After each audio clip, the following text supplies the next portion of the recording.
Hello, thanks for joining us. I'm Lori Johnson. The Monroe County Sheriff's Office arrested the alleged suspect in a cold case from November of 1989.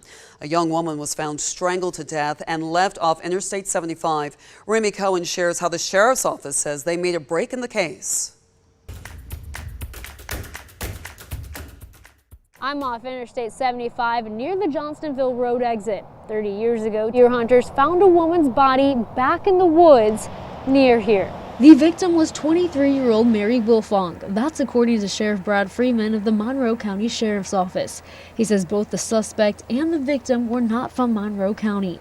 John Kerry Biddick was the county sheriff back in 1989. Over the years in the late 70s and early 80s that on occasion we would get a body dumped off the interstate. Biddick says Monroe County didn't have a lot of homicides during that time period. I was sheriff 35 and a half years, and so that happened over the years off and on. You know, the interstate brings good stuff and it brings bad stuff too. In 1989, the DNA samples taken from possible suspects didn't match DNA taken from Wilfong's body. With nothing to go on, they closed the case until this case was reopened in 2019. And it took us 4 years to actually get where we are today. Wednesday, investigators made an arrest. Now 59-year-old Larry Paget from Indiana is charged with Wilfong's murder.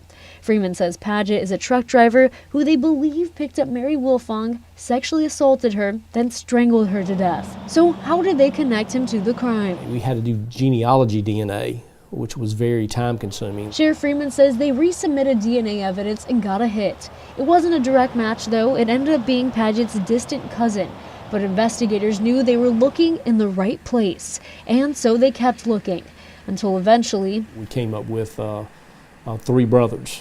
And through there, I guess you could say we got lucky and guessed the right brother. We were able to get a DNA sample from him. They submitted the DNA to the GBI crime lab, and it came up a match. Larry Paget. In Monroe County, Remy Cohen, 13 WMAZ News. While in Indiana, investigators gathered more evidence linking Paget to Wilfong's murder. They're holding Paget in Indiana until a waiver of extradition is signed.